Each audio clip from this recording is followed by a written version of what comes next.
puncak-puncak godaan setan. Perjuangan paling terakhir setan menggelincirkan anak cucu Adam adalah ketika sakaratul maut ini.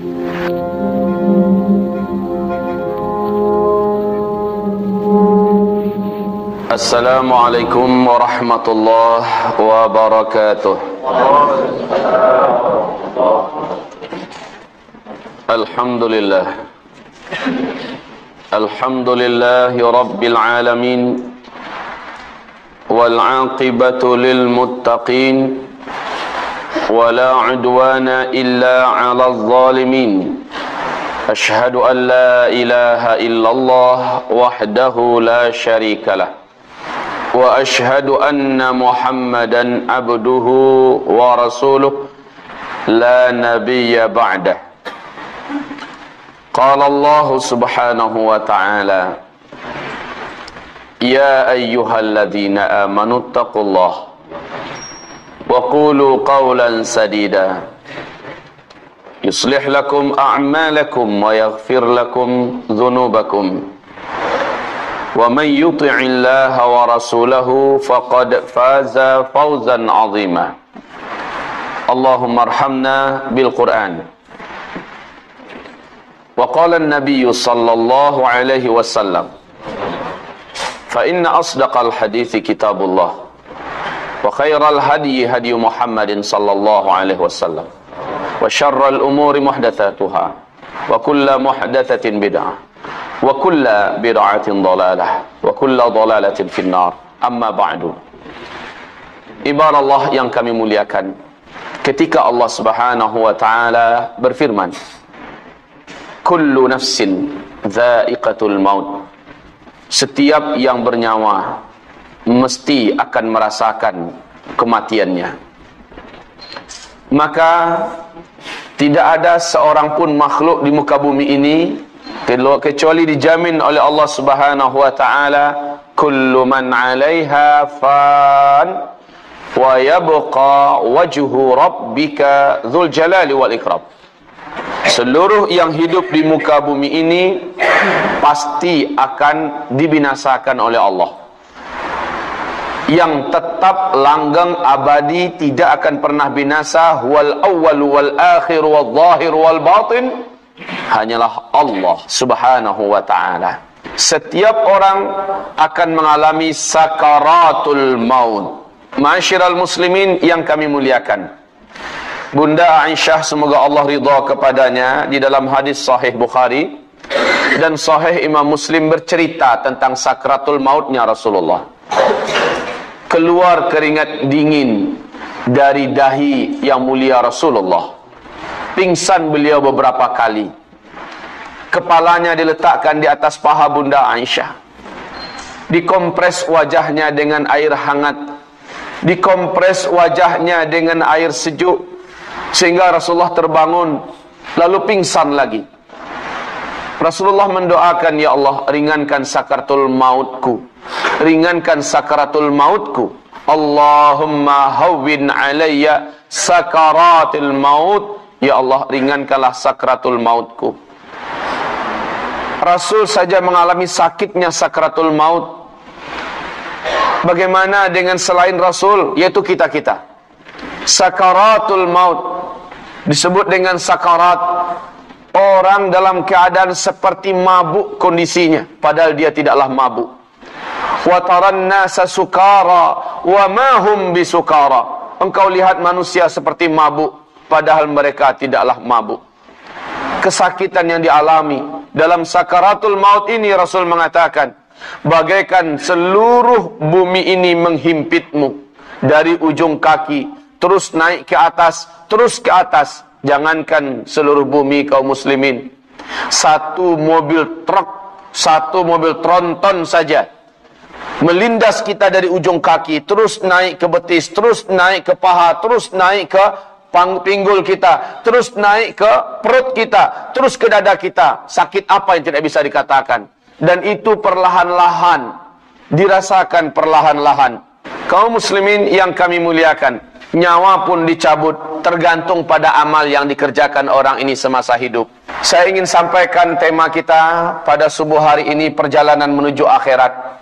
Apakah kita tahu bahwa manusia dalam hidup ini, bagaimana sakratul mautnya itulah penentu bagaimana dia itu setelah kematiannya.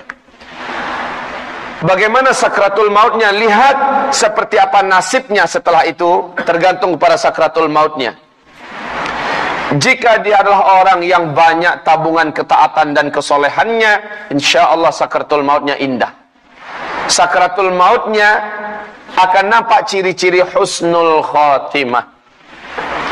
Tapi jika orang ini semasa hidupnya adalah pendurhaka kepada Allah, maka ibadallah yang kami muliakan, berat sakratul mautnya tidak bisa disembunyikan. Orang yang menyaksikan akan ngeri menyaksikan. Rasul mengatakan 70.000 malaikat dalam Sahih Muslim turun dari langit. Si calon mayat ini menyaksikan siapa yang turun dalam jumlah yang banyak. Jika dia orang yang beriman, soleh dan taat, ternyata 70.000 ini adalah malaikat yang memberikan wajah-wajah yang cantik, wajah-wajah yang bersih, sedap dipandang mata. Bibir mereka tersenyum turun ke bumi, mengelilingi sang calon mayat ini. Jika dia orang yang soleh, jika dia orang yang taat. Lalu salah seorang di antara mereka, kata Rasulullah, yaitu malaikat maut, keluar di antara 70.000 itu, kemudian menghampiri sang calon mayat untuk menarik nyawanya pelan-pelan, perlahan-lahan. Diusap-usap kedua pipinya, dikatakan kepadanya, ya ayyatuhan nafsul mutmainnah, irji'i, irji'i, irji'i. Wahai jiwa yang tentram, kembalilah, kembalilah, kembalilah ila rabbiki, kepada sang penciptamu. Kembalilah, kembalilah wahai jiwa yang tentram. Dibelai-belai agar ruh mau meninggalkan badan, dibujuk-bujuk, dirayu-rayu dengan perlahan-lahan. Irji'i ila rabbiki radiyatan mardiyah, kembalilah, ketahuilah Allah sedang ridha kepadamu, Allah sedang suka untuk bertemu denganmu. Engkau pun suka kan bertemu dengan Allah yang menciptakanmu? Kembalilah, keluarlah wahai ruh, keluarlah wahai ruh. Ya ayyatuhan nafsul mutmainnah, irji'i ila rabbiki radiyatan mardiyah. Hamba-hamba Allah yang kami muliakan, langsung kata Rasulullah, dibukakan untuknya tirai gaib. Hanya si calon mayat ini yang mampu melihat apa yang ada di balik tirai gaib itu. Pemandangan surga, subhanallah. Lalu diperlihatkan tempat tinggalnya. Dikatakan kepadanya, ini tempatmu. Ada rumah yang maha besar, maha indah, maha megah, maha mahal, yang tidak bisa terlihat di muka bumi ini. Tak pernah terdengar oleh telinga ada makhluk di bumi ini yang sanggup membuat seperti itu. Ditambah dengan taman-taman yang memukau dan sangat menakjubkan. Dan tertulis di situ di pintu gerbang besarnya bahwa pemilik tempat ini adalah dia, subhanallah. Maka dikatakan, fadkhuli fi ibadi wadkhuli jannati, masuklah, bergabunglah engkau ke dalam hamba-hambaku, masuklah, bergabunglah engkau ke tempat tinggalmu, yaitu surgaku, kata Allah subhanahu wa ta'ala. Maka nyawa ini tamak untuk ingin masuk ke situ. Nyawa ini pun mulai melepaskan sedikit demi sedikit bagian tubuh ini. Dengan senang hati dia pun keluar. Walaupun begitu, kata Rasulullah, tetap seperti diiris-iris rasa sakitnya kematian itu. Tapi ada rasa senang yang memotivasi, yang memberikan semangat untuk segera keluar dari badan. Setelah nyawa ini bisa keluar, dibantu oleh malaikat dengan perlahan-lahan, seperti seorang bidan yang sedang membidani seorang wanita yang sedang melahirkan, pelan-pelan anaknya ditarik keluar. Begitulah nyawa ini ditarik. Setelah nyawa itu keluar daripada jasad, yang terakhir sampai ke dada, kaki sudah dingin. Betis sudah dingin, lutut sudah dingin, paha sudah dingin, perlahan-lahan keluar sampai di perut, kemudian sampai di dada, dada pun berat, tersengal-sengal. Mulut mulai ternganga karena beratnya tekanan yang dirasakan. Walaupun begitu, ruh masih berusaha untuk keluar dan sampailah ke tenggorokan. Saat itu ibadah Allah yang kami muliakan, tidak ada lagi taubat yang akan diterima bagi yang belum sempat bertaubat. Saat itu kemudian ruh tersangkut di bagian tenggorokan ini. Jika amalnya banyak, maka ruh ini akan boleh melepaskan ikatan di kerongkongan. Kaum muslimin yang kami muliakan, sakit tidak dapat dibayangkan, tapi inilah sakit terakhir pengampun dosa-dosa seluruhnya. Apabila dia ikhlas dan ridha, ruh pun lepas. Dan kata Rasulullah, tabi'athul basar, yang paling terakhir menyaksikan keberangkatan ruh adalah dua bola mata ini. Dua biji mata ini menyaksikan. Sehingga siapapun manusia yang meninggal dunia, mesti kedua bola matanya menyaksikan keberangkatan roh meninggalkan. Makanya disunnahkan kita menutupnya. Ibadah Allah, walaupun dia orang beriman, soleh dan taat, apakah kita berfikir bahwa orang ini akan ditinggalkan syaitan? Dia tidak akan digoda oleh syaitan? Tidak, demi Allah. Justru godaan syaitan yang terkutuk, puncak-puncak godaan syaitan. Perjuangan paling terakhir syaitan menggelincirkan anak cucu Adam adalah ketika sakaratul maut ini. Disinilah puncak perjuangannya, menyesatkan anak cucu Adam. Rasul bersabda, syaitan menghampirinya dalam bentuk keluarganya yang sudah meninggal dunia. Dalam bentuk keluarga yang sudah meninggal dunia. Mungkin ayahanda kita yang telah almarhum meninggal dunia. Mungkin ibunda kita. Siapakah umpamanya orang yang telah meninggal dunia dan dia dekat di hati kita? Dia akan datang, syaitan itu berupa orang yang ini.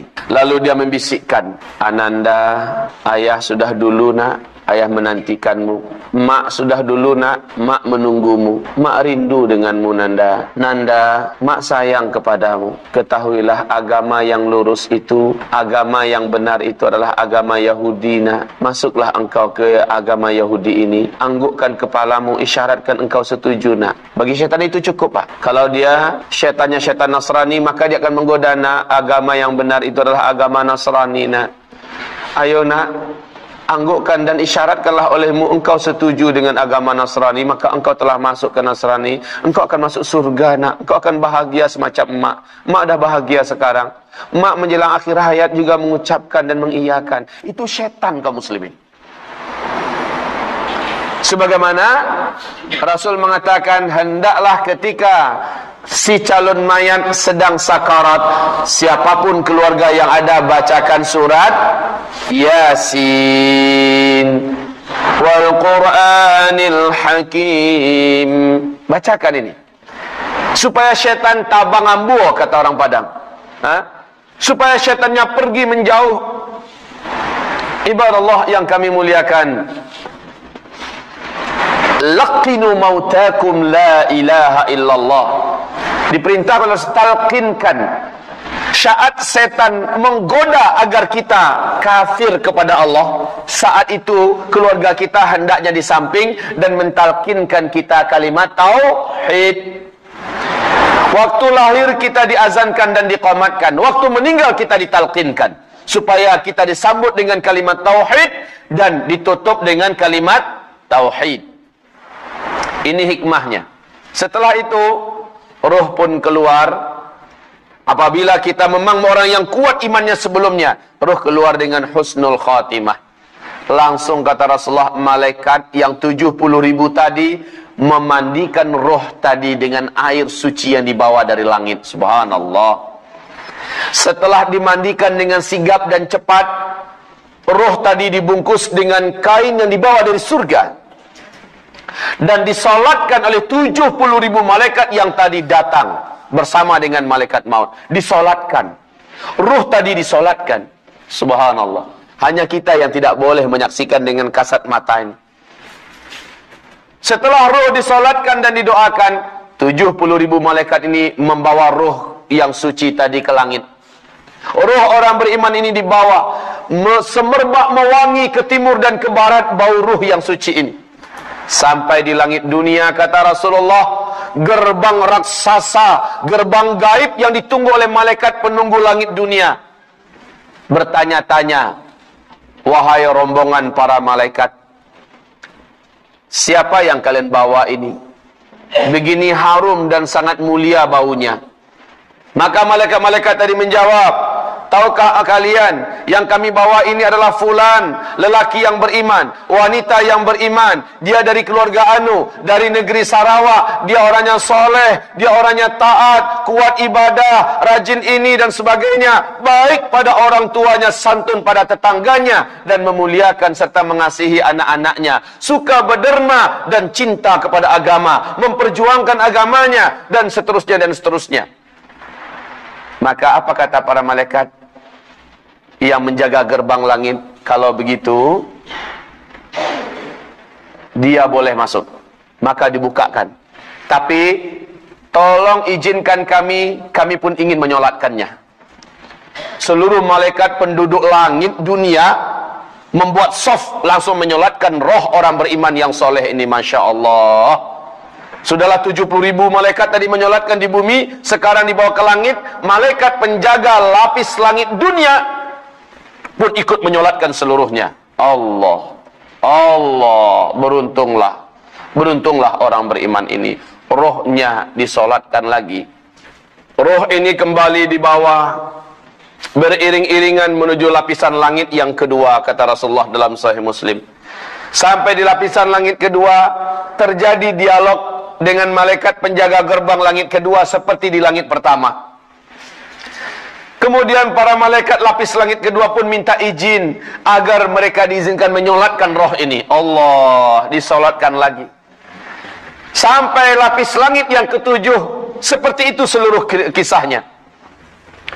Setelah itu Allah berfirman kepada seluruh para malaikat yang 70.000 itu, aku telah mengakui hambaku ini dan telah kuterima. Sekarang kembalikan dia dulu ke jasadnya di liang lahatnya. Satukan dia dengan jasadnya di liang lahatnya. Kemudian 70.000 malaikat ini turun kembali membawa roh yang telah disolatkan di 7 lapis langit.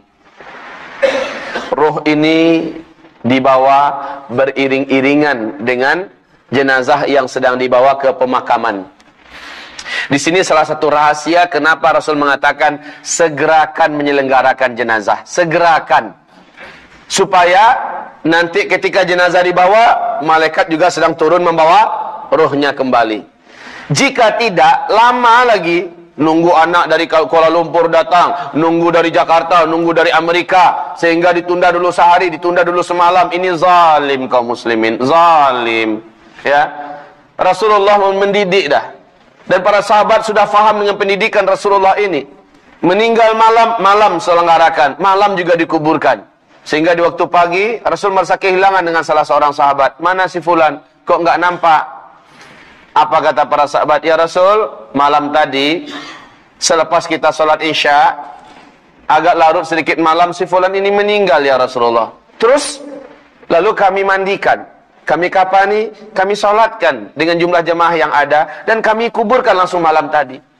Kenapa kalian tak kasih tahu saya? Kata Rasul, saya pun ingin menyelenggarakannya bersama. Ya Rasul, kami anggap dia sahabat yang tidak begitu penting, tidak begitu terkenal, mungkin hanya akan mengganggu engkau ya Rasulullah. Tidak, kata Rasul, tunjukkan saya di mana kuburannya. Setelah ditunjukkan itu kuburannya ya Rasulullah, Rasul pun datang ke sana dan menyolatkannya di situ. Ini hadisnya Sahih Bukhari. Dan menyolatkannya setelah dia dikuburkan. Rasulullah memang menganjurkan demikian. Jadi tak ada tunggu-tunggu itu kaum muslimin. Tunggu dulu anaknya, tunggu dulu tiketnya belum dapat lagi besok mungkin. Masya Allah nih, ibarat Allah ini zalim kepada roh yang sudah dibawa oleh malaikat tadi. Terkotang-katung. Ibarat Allah yang kami muliakan, saat jasad dimasukkan ke liang lahatnya, kemudian papan pun ditutup, papan liang lahat. Dan mohon dibedakan, kita bukan Yahudi, kita bukan Nasrani. Liang lahat umat Islam itu, kata Rasulullah dalam Sahih Fikih Sunnah, Bukan, dan jangan pernah sama dengan liang kubur orang Yahudi, orang Nasrani. Memang betul-betul dibuat di pinggir lah.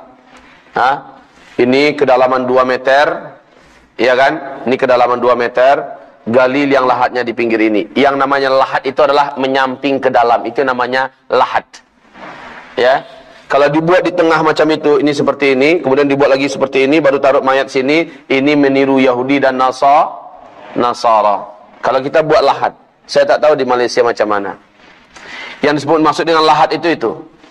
Indonesia sekarang sudah marak seperti ini kuburannya, habis itu di sini mereka buat udah marak, udah banyak maksudnya yang membuat macam ini.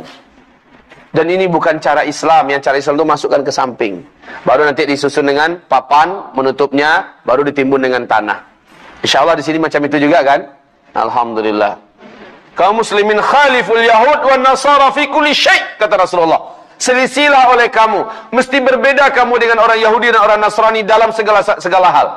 Termasuk membuat lahat. Saat dimasukkan ke lahatnya, dikasih papannya, tanah pun ditimbun, dipadatkan, ditambah lagi, dipadatkan, ditambah lagi, akhirnya sampai ke atas. Kaum muslimin, setelah selesai di atas, bedakan sedikit, beri unggunan agak sedikit. Kasih tanda bahwa di sini bagian kepala. Dikasih tanda dengan batu nisankah atau dengan kayukah atau apa, bahwa ini adalah kuburan. Setelah itu tidak di sana didoakan. Rasul menganjurkan, doakan setelah kamu meninggalkan 7 langkah terakhir. Is'alullaha limautakumut tathbita fa innahu al-ana yus'alu. Sekarang, kata Rasul, sekarang doakan keluarga kamu, saudara kamu yang baru kamu kuburkan ini. Doakan, sekarang dia sedang ditanya oleh 2 malaikat Munkar dan Nakir. Doakan kepada Allah, agar Allah kuatkan lidahnya, agar Allah kuatkan hatinya. Kenapa begitu? Rasulullah bersabda, saat langkah yang terakhir dari orang yang paling terakhir meninggal kuburan, di langkah ke-7-nya, si mayat di dalam liang lahat tadi sudah disatukan oleh Allah dengan ruh, oleh malaikat dengan ruhnya. Dia hidup, Pak, seperti kita hidup sekarang. Hanya tak boleh lagi menggerakkan badan, tidak boleh lagi memanggil, jangan tinggalkan aku. Sudah tidak bisa. Tetapi dia menyaksikan semua, Pak, si mayat ini seperti kita menyaksikan. Pemandangan kubur saat itu memang mencengkeram dan menakutkan. 2 malaikat datang, kata Rasulullah. Hanya si jenazah yang sudah bersatu kembali dengan rohnya yang mampu menyaksikan ini. Wajah 2 malaikat itu begitu garang, begitu marah. Mata 2 malaikat ini, mata merah yang membara. Suara malaikat ini menggelegar bagaikan petir di pangkal telinga. Keras sekali. Yang dipanggil oleh malaikat ini hanya dia. Marrabbuka, bukan siapa namamu. Masmuk, enggak ada. Siapa namamu? What is your name? Enggak. Tapi marrabbuka, ma dinuka, wa madza taqulu an hadzal rajul. Rasul bersabda, jika dia bukan orang yang beriman, orang yang bertakwa kepada Allah dalam hidupnya, dia tidak akan mampu menjawab walaupun dia hafal semasa dunia. Oh, itu tuh pertanyaan malaikat dia hafal-hafal sekarang untuk bisa menjawab nanti. Enggak bisa. Orang yang diberi oleh Allah kemampuan untuk menjawab adalah orang yang telah membuktikan isi jawaban itu ketika dia masih hidup di dunia. Maka inilah orang yang mampu menjawab. Dan itu wajib dibantu dengan doa saudara-saudaranya yang masih hidup, yang baru saja meninggalkan pekuburan. Kaum muslimin yang kami muliakan, saat itu orang yang beriman akan menjawab, yuthabbitullahu alladhina amanu fil hayatid dunya wal akhirah. Yuthabbitullahu alladhina amanu fil hayatid dunya wal akhirah. Allah akan kuatkan lidah orang-orang yang beriman untuk menjawab pertanyaan itu di dunia dan juga di setelah kematiannya. Dia mampu menjawab, Rabbi Allah, Rabbku adalah Allah. Agamaku adalah Islam. Adapun laki-laki ini, dia adalah Rasul Allah, teladan kami. Kami beriman kepadanya dan kami mengikuti apa yang diajarkannya. Maka fanada munadin minas sama, terdengarlah suara dari langit, hambaku benar, aku telah menerimanya, aku mengakuinya. Kemudian dinampakkan, kata Rasulullah, di dalam kubur itu pemandangan neraka, terbuka pintu neraka dan terbuka jalan menuju ke neraka. Di situ ada tempat penyiksaan yang sangat mengerikan dan menakutkan. Tertulis di pintunya nama dia. Ketakutanlah hamba ini.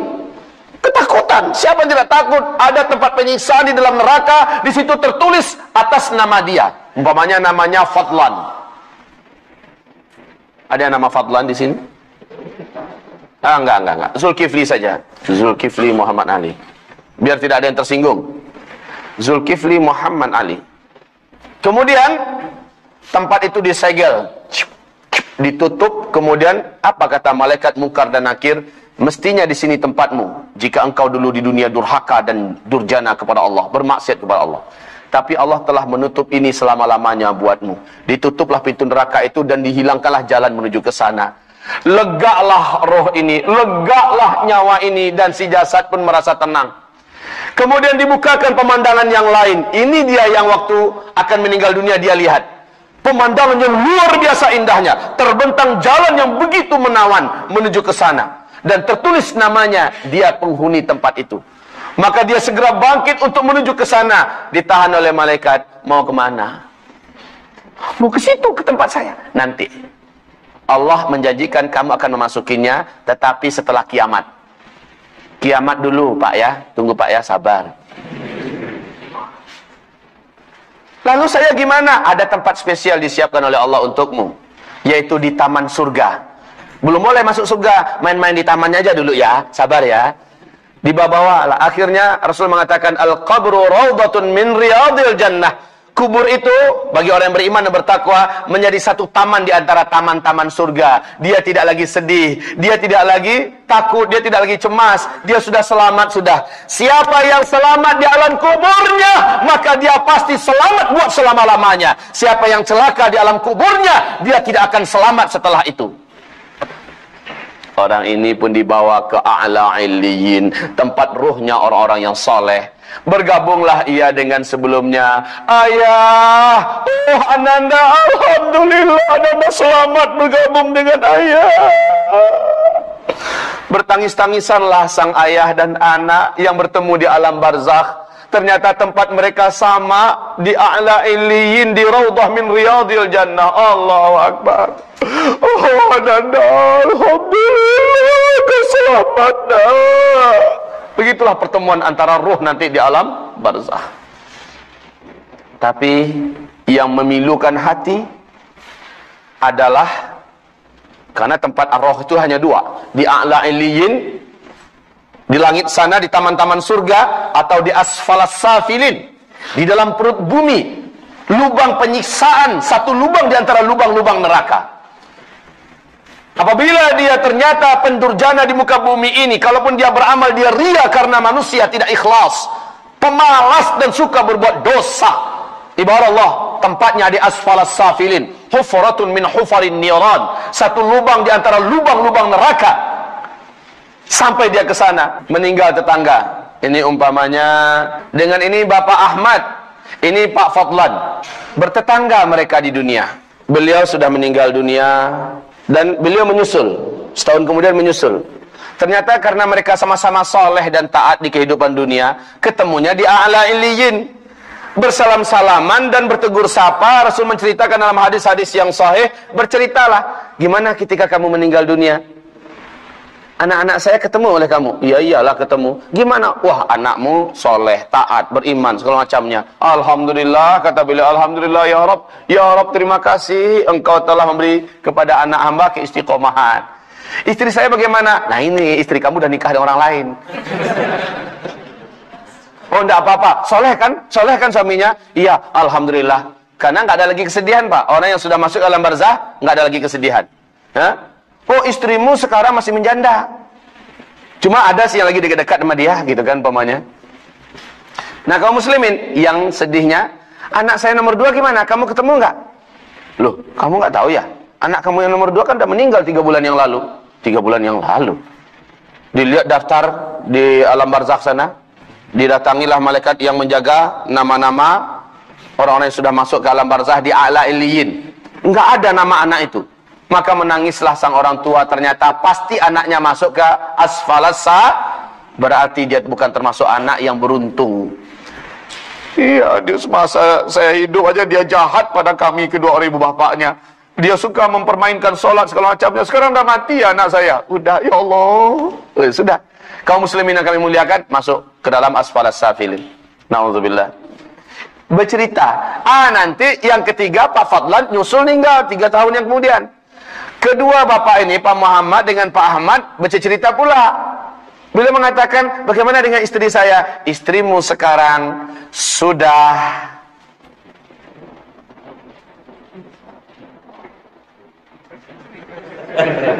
ya sudah, silakan tafsirkan sendiri. Begitulah Pak, intinya para arwah itu saling bertemu nanti di alam barzakh. Jika memang mereka orang yang soleh dan bertakwa, mereka saling bercerita, bernostalgia tentang hidup. Untung ya kita dulu mendengar pengajian Kiai Zulkifli. Setelah itu kita rajin beribadah. Sekarang kita masuk di tempat yang berbahagia. Iya, alhamdulillah banget. Di mana Kiai Zulkifli itu sekarang? Kabarnya dia masih hidup tapi sedang sakit. Kita tunggu aja sebentar lagi. Siapa tahu begitu ya. Kaum muslimin yang kami muliakan, selesai sudah cerita ruh orang yang baik. Mau kita lanjutkan? Boleh? Sampai pukul berapa? Astaga. Sampai pukul 12 gitu. Baik kaum muslimin, kita dengarkan perjalanan ruh orang kafir. Perjalanan ruh orang Islam tapi munafik. Perjalanan ruh orang Islam tapi musyrik. Ini yang bahaya Pak. Kita dengarkan. Rasul menyebutkan, masih sambungan hadis yang panjang tadi. 70.000 malaikat turun dari langit dengan pakaian-pakaian hitam yang gelap. Mata mereka bagaikan bara api yang begitu mengerikan. Wajah mereka seram, tak ada rasa kasih sayang sedikit pun, tidak ada senyum sedikit pun. Begitu angker dan begitu geramnya malaikat-malaikat 70.000 ini turun untuk mengelilingi si calon mayat yang kafir ini, si calon mayat yang munafik ini, si calon mayat yang musyrik ini, yang ahli dosa dan maksiat ini. Wajah mereka seram semuanya. Salah seorang di antara mereka, dan ini yang paling mengerikan, ini yang punya wajah paling tidak ada senangnya siapapun yang melihatnya, dan inilah malaikat maut. Keluar di antara 70.000 itu dan mulai membentak, keluar kamu. Yang disuruh keluar adalah ruh. Ya ayyatuhan nafsul khabithah, hai jiwa yang kotor, hai jiwa yang hitam, hai jiwa yang menjijikkan, keluar. Manalah mau, sedangkan dilembutkan saja masih, ini apalagi dibentak-bentak. Manalah mau keluar kaum muslimin. Kaum muslimin yang kami muliakan, malaikat langsung memasukkan jari-jarinya ke mulut orang ini untuk menarik ruh itu dengan kasar. Setelah itu diperlihatkan kepadanya pemandangan neraka dengan berbagai macam jenis siksaan, dan dia tertulis namanya di situ. Tempat ini adalah tempat si fulan. Nama dia si calon mayat. Makin takutlah roh ini keluar, betul tidak? Makin tidak mau keluar. Di situ dihantam oleh malaikat. Yauma nadribu wujuhahum, kami pukul wajah mereka. Tepak, keluar, kamu keluar. Kemudian punggungnya juga dihantam, lambungnya dihantam, diinjak-injak oleh malaikat. Keluar kamu, keluar. Makin kuatlah cengkeraman ruh itu di dalam tubuh ini. Luar biasa sakitnya itu Pak. Kalau Bapak mau tahu bagaimana sakitnya, tanyakan yang udah mati. Tapi yang su'ul khotimah lah ya, tanyakan pada mereka. Insya Allah Bapak takkan berhasil. Kaum muslimin yang kami muliakan, dipaksa. Singkat cerita, bayangkan menarik rambut dari tepung itu enak, tetapi menarik besi-besi yang yang runcing-runcing itu dari sebuah tepung yang basah, itu rontok-rontok nggak tepung itu semua? Rontok-rontok kaum muslimin. Begitu istilahnya, begitu kerasnya roh itu ditarik, dan terdengarlah tanda-tanda sakaratul maut yang su'ul khotimah dari orang ini. Rasul mengatakan, orang yang mengalami sakratul maut itu bagaikan kuda yang disembelih dengan besi yang berkarat. Sakit, bunyi suaranya sangat kedengaran. Kaum muslimin yang kami muliakan, singkatnya, roh itu pun keluar. Roh itu tidak dimandikan, langsung dibungkus dengan kain kasar yang dibawa dari langit, dan kain itu pun busuk. Roh tadi keluar sangat busuk, sehingga para malaikat-malaikat tadi pakai masker. Nah, itu istilah saja kaum muslimin. Saking busuknya bau ini, malaikat-malaikat itu semakin memburuk wajah mereka dengan bau si roh yang menjijikkan itu. Dibawalah ke langit sambil diseret-seret. Kalau tadi dibawa dengan penuh penghormatan, ini diseret-seret dibawa ke langit. Sampainya di langit, terganggulah malaikat penghuni langit dunia. Dan penjaga gerbang malaikat penjaga gerbang langit dunia bertanya, bau apa ini? Siapa yang kalian bawa? Maka dikatakan, ini adalah si Fulan bin Fulan. Ini adalah orang Jakarta. Dia kerjanya ketika hidup di dunia berzina aja terus. Ketika hidup di dunia merampok, dia berjudi, dia adalah peminum tua, dia anti salat, dia bla bla bla bla bla bla bla. Ceritakan semua kejahatannya. Apa kata para malaikat? Kami tidak mau mengotori dan merusak pemandangan langit dunia ini dengan ruh yang seperti ini. Kami tak akan bukakan pintu untuknya. Menggelegarlah suara dari langit, bawa celaka ini kembali ke bumi. Masukkan dia dan gabungkan dia dengan jasadnya di liang lahatnya. Di situ kaum muslimin, Rasul bersabda, ketika iring-iringan jenazah dibawa ke pemakaman, mau diantarkan ke liang lahat, ruh ini berkata, mau dibawa kemana? Saya mau diapakan? Kata ruh ini. Ya, dia hanya melihat jasadnya saja. Dia tidak bisa melihat orang yang membawa jasad ini. Mau dibawa kemana? Saya mau diapakan? Oh diriku, oh celakalah aku. Saat dimasukkan ke liang lahat, orang kalau su'ul khotimah, Pak, akan ada tanda-tanda su'ul khotimah didapati. Tanda-tanda su'ul khotimah itu di dalam kitab yang ditulis oleh, yang ditaklik oleh 3 ulama besar, Syekh Albani, Syekh Utsaimin, dan Syekh Abdurrahman As-Sa'di, yaitu perjalanan ke akhirat. Ibarat Allah yang kami muliakan, kitab misteri kematian ya, misteri kematian. Dan di dalam kitab ini, perjalanan ke akhirat juga lengkap menceritakan tentang perjalanan setiap ruh dan pengalaman di alam kubur, serta perjalanan di padang mahsyar dan seterusnya. Ibarat Allah yang kami muliakan, di sini roh ini akan mengalami beberapa tanda su'ul khotimah. Di antara tanda su'ul khotimah, bentuk kematian yang mengerikan, wajah yang berubah menghitam, wajahnya berubah menghitam. Kemudian apabila dia dikuburkan atau dimandikan, akan terjadi hal-hal yang tidak baik pada tubuhnya. Ada tanda-tanda yang tidak baik. Ketika dia dikuburkan pun ada beberapa tanda. Tak sempat kita sampaikan sekarang. Minimal tandanya beberapa kejadian nyata ini.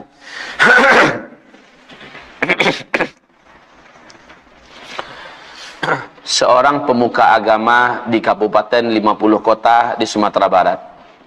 Dia pemuka agama, Pak. Tokoh dan bahkan dikatakan sebagai khalifah lah, kalau kata orang-orang pengajian di Sumatera Barat. Meninggal dunia. Meninggalnya juga ngeri. Ngeri meninggalnya. Padahal dia tokoh agama. Seorang khalifah malah diistilahkan. Kemudian dimandikan, dikapani, dan disolatkan, diantarkan ke pekuburan. Waktu mau dimasukkan, liang lahatnya itu menyempit, jadi tak muat. Kemudian ditarik balik ke atas jenazah tadi, dilapangkan balik, digali dengan skop, dibuang tanahnya ke atas, diperlebar, diperbesar, dimasukkan lagi, sempit lagi. Memang sempit kaum muslimin, tak muat. Macam cocok untuk anak umur 5 tahun ke bawah aja. Semua yang menyaksikan takjub. Itu dari pukul 2:30. Ya, dari pukul 2:30. Tahu tidak sampai jam berapa? Sampai menjelang maghrib. Bolak-balik dimasukkan tidak dapat. Menyempit terus tanahnya. Kemudian karena orang dah mau maghrib, hari juga mau hujan, udah gelap di langit, mau hujan, mau maghrib, terpaksa dimasukkan dengan ala kadarnya, ya. Dimasukkan dengan paksa. Ditekuklah bagian-bagian lututnya, ditekuk ke atas, bagian paha pangkal paha juga ditekuk, kemudian kepala juga ditekuk, dimasukkan begitu. Padahal guru besar mereka itu. Guru besar mereka. Akhirnya dimasukkan dengan paksa, agak memiring, bukan lagi lurus normal, dimasukkan. Ketika diletakkan papannya, baru saja papan terakhir, semua yang ada di atas mendengarkan bunyi tulang yang diremukkan. Bunyi tulang yang diremukkan, kertang, semuanya mendengar, semua yang ada di atas mendengar. Masya Allah, Masya Allah. Singkatnya, memang semasa hidup dia termasuk orang yang suka mengambil tanah orang lain. Tanah anak-anak muridnya, mentang-mentang dia guru besar, mentang-mentang dia ditakuti karena dia punya banyak kesaktian, kata orang itu karamah segala macamnya. Ya, kaum muslimin akhir hayatnya Allah permalukan seperti itu. Itu kejadian nyata. Kejadian yang kedua, ini langsung di depan mata saya dan saya yang mengalaminya. Sakratul mautnya keluarganya yang tahu. Disiram Pak, sampai-sampai banjir bilik dia, tempat dia mati itu. Dia panas, minta disiram terus, minta minum terus. Minum, panas, kemudian dikasih minum. Masih haus, panas, badannya disiram Pak. Kayak orang nyiram kebakaran. Disiram terus sampai berlinang-linang, sampai naik ke atas mata kaki air di kamarnya itu. Orang yang di bawah juga nyiram air keluar. Dia disiram terus. Panas kaum muslimin, panas, haus. Mati dia dalam keadaan buruk, matanya membelalak, mulutnya mengeluarkan busa. Mati. Istrinya datang ke rumah saya. Menangis, Ustaz, tolong Ustaz, suami saya dah meninggal dunia. Innalillahi wa inna ilaihi raji'un. Kapan Bu? Baru Ustaz, tolong ya Ustaz ya, tolong selenggarakan. Iyalah, saya datang Bu, insyaallah. Saya datang, kaum muslimin. Sesampai di sana, saya ikut memandikan. Tak usahlah saya ceritakan apa yang saya saksikan ketika memandikannya. Lalu dikapani, saya mengapani. Setelah itu, dibawa bersama-sama ke musola. Musola, ke surau. Di samping surau itu langsung pemakaman umum. Di samping pemakaman umum itu langsung jalan yang boleh ditempuh oleh satu mobil saja.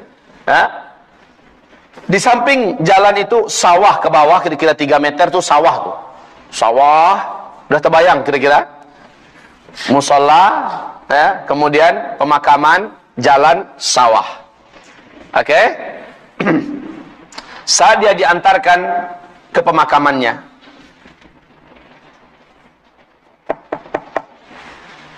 sudah siap dibawa ke bawah jenazahnya untuk dimasukkan ke liang lahatnya. Udah mau masuk begitu, tiba-tiba di kaki kami semua, orang-orang menjerit, awas, ular, kata orang. Ada seekor ular besar hitam, panjangnya mungkin 2 meteran. Panjang kaum muslimin, besar ularnya. Ular itu berjalan di sela-sela kaki orang. Biasanya ular kalau melihat orang lari. Jangankan orangnya banyak, satu aja ularnya yang lari, betul tidak? Yang ini malah ularnya main di sela-sela kaki orang. Kemana perginya? Menuju ke lubang kuburan. Setelah dia sampai di lubang kuburan, maka dia langsung menjatuhkan diri ke dalam. Lah yang membawa mayat, yang menampung mayat tadi, tahu enggak apa yang dilakukan oleh mereka? Takut. Ya takutlah.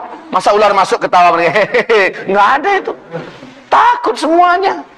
Dalam ketakutan itu, ular tadi langsung masuk ke liang lahat. Masya Allah, memilih posisi di liang lahat. Seperti nunggu lah, cepat, masukin cepat. Saya udah tak sabar mau. Udah seolah seperti itu, kaum muslimin. Akhirnya jenazah ini main lempar begitu aja. Disusun papanya secara acak, mereka lari ke atas. Ular hitam. Kemudian ditimbun. Masya Allah. Jenazah dan ular sudah ada dalam satu liang. Sorenya datang adiknya. Adiknya tinggi. Seluruh badannya penuh dengan tato. Ternyata adiknya ini pun datang seperti orang setengah mabuk. Ustaz,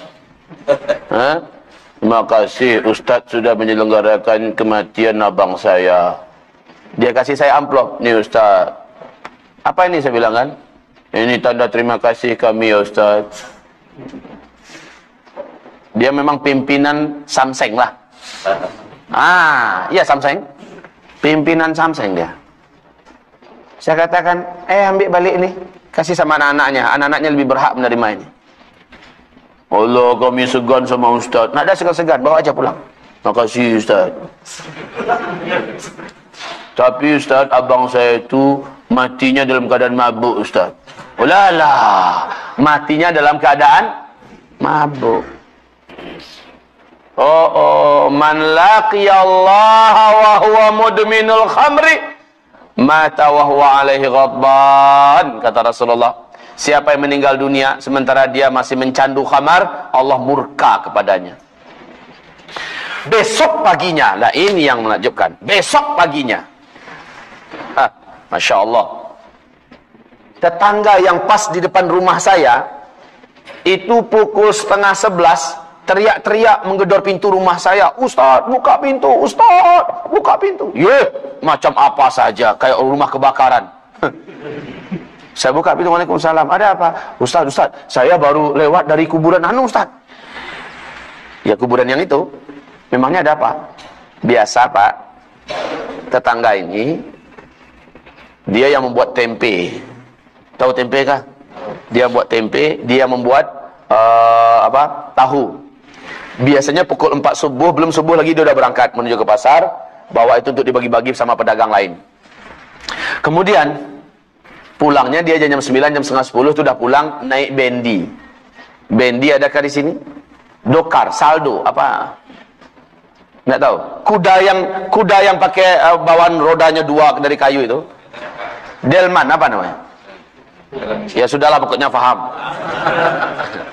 Nah, kaum muslimin, dia pulang naik itu, lewat kuburan itu. Tiba-tiba pas lewat di kuburan itu, kudanya mengamuk. Sang sopir kuda ini, ya, langsung turun dan membawa kudanya ditambatkan tempat yang jauh. Kalau tidak, hampir saja kuda itu loncat ke sawah. Tinggi loh itu. Hampir saja kuda itu dengan delmannya loncat ke sawah. Apa kata sang sopir kuda ini, delman ini? Dia lihat hantu, kuda ini lihat hantu katanya. Nah, itulah orang awam ya, lihat hantu katanya. Padahal nggak ada dalam Islam itu istilah hantu itu nggak ada kaum muslimin. Kemudian dia bawa pergi. Apa tuh Ustaz? Betulkah kuda di siang bolong melihat hantu? Di siang bolong tuh terang begitu hari, apalagi pagi, masa lihat hantu? Iya nggak Ustaz? Katanya. Saya katakan, pernah kejadian sama dialami oleh Rasulullah. Beliau lewat di beberapa kuburan, sementara beliau menunggangi unta, tiba-tiba untanya mengamuk. Rasul sigap turun dan untanya dibawa jauh dan ditambatkan di sebuah batang pohon kurma. Lalu Rasul bertanya, kuburan siapa ini? Ini kuburan siapa, kata Rasul?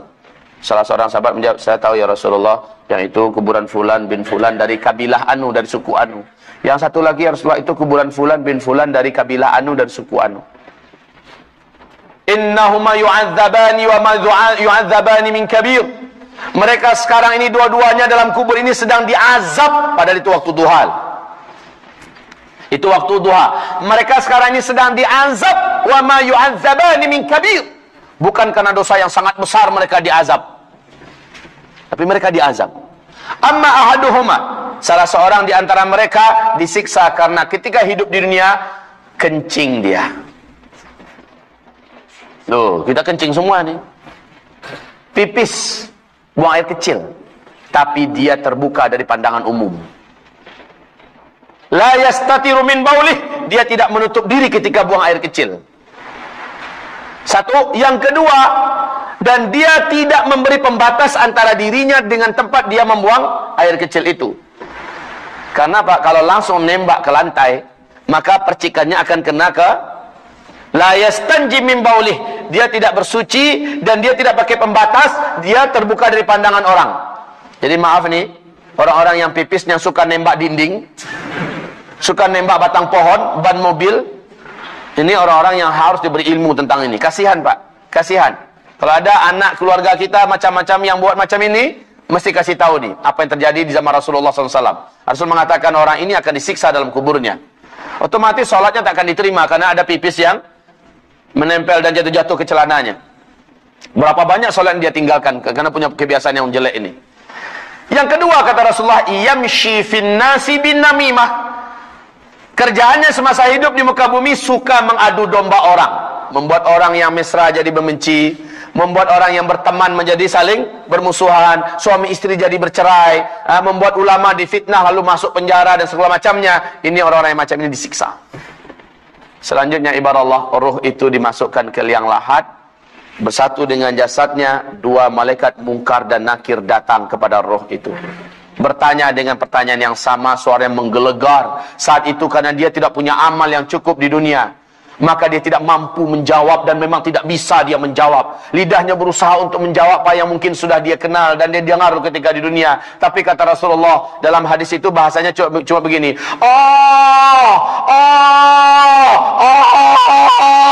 Dia ingin menjawab tapi tidak bisa keluar bahasanya. Ditanya, "Man rabbuka?" Siapa Rabbmu? "Ma dinuka?" Apa agamamu? "Wa madza taqulu an hadzal rajul?" Apa yang kau katakan tentang laki-laki ini, yaitu tentang Rasulullah? Dia mau menjawab tapi tidak bisa menjawab, tidak bisa menjawab. Kalau orang munafik, hanya pertanyaan terakhir yang bisa dia jawab, itu pun jawabannya sesuai dengan keadaan hidupnya di dunia. Kata orang, dia Rasulullah, saya juga mengatakan begitu. Cuma begitu kemampuan orang munafik, bisa menjawab. Lalu dipukullah dia dengan satu kali hantam masuk ke dalam perut bumi. Retak dan pecahlah bagian sininya, bagian kepala dan segala macamnya. Kemudian dia ditarik kembali keluar. Di situ dia langsung dinampakkan pemandangan surga kepadanya. Dalam keadaan sakit dia melihat pemandangan surga. Ada namanya di situ. Dia ingin loncat untuk lari ke sana. Ditahan dia. Mau kemana? Mau ke situ tempat saya. Seharusnya memang di sini tempatmu yang Allah janjikan. Tapi engkau telah meninggalkannya ketika engkau hidup di dunia. Engkau bermaksiat kepada Allah. Disegellah tempat itu dan ditutup. Engkau tidak akan menempatinya selama-lamanya. Lalu dinampakkan pemandangan neraka dan ada tempat penyiksaannya di situ. Kemudian dikatakan, ini tempatmu. Ini yang akan engkau tempati selama-lamanya, wahai durjana. Maka menjeritlah sang hamba celaka ini dalam kuburnya. Allahumma ajjilis sa'ah. Ya Allah, lambatkanlah kiamat, lambatkanlah kiamat, lambatkanlah terjadinya kiamat. Kenapa? Karena dia tahu setelah kiamat dia harus menempati tempat yang sudah disediakan itu. Mengerikan kaum muslimin. Lalu dia dimasukkan ke asfalas safilin. Disiksa sampai hari kiamat. Model-model siksaan pun berbeza-beza, berbeda-beda kaum muslimin. Ingin kita sampaikan tapi waktu yang tidak